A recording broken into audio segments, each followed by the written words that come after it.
તો વચ્ચે વધુ એક મહત્વના સમાચાર સામે નજર કરીશું। કેન્દ્રીય ગૃહમંત્રી અમિત શાહ ગુજરાત આવશે।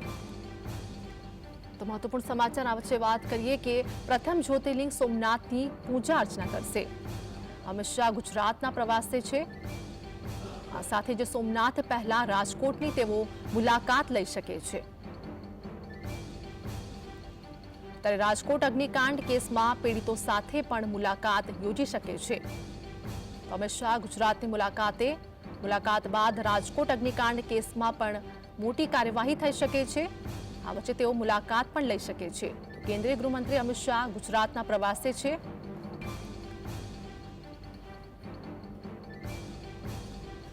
સંવાદદાતા લકીરાજ અમારી સાથે જોડાઈ ગયા છે। કેન્દ્રીય ગૃહમંત્રી અમિત શાહ ગુજરાતના પ્રવાસે હાલની શું અપડેટ?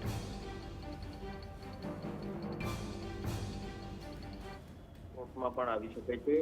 સોમનાથ મહાદેવના દર્શને જતા પહેલા તેઓ રાજકોટમાં ટૂંકું રોકાણ કરે તેવી શક્યતાઓ છે। રાજકોટ હિરાસર એરપોર્ટ ખાતે તેઓ ટૂંકું રોકાણ કરશે અને એરપોર્ટ ખાતે જે અધિકારીઓ ઉચ્ચ અધિકારીઓ છે જે તપાસમાં અગ્નિકાંડના જોડાયેલા છે તેનો ભાગ મેળવશે અને જે કાર્યવાહી કઈ પ્રકારની થઈ છે તેની પણ માહિતી છે તેમના દ્વારા મેળવવામાં આવશે। અગ્નિકાંડમાં જો વાત કરવામાં આવશે 27 લોકોએ પોતાનો જીવ ગુમાવવાનો વારો આવ્યો છે, જેને લઈને તેઓ વિગતો મેળવે તેવી શક્યતાઓ હાલ તો સેવાઈ રહી છે। લકીરાજ, માહિતી બદલ આપનો આભાર।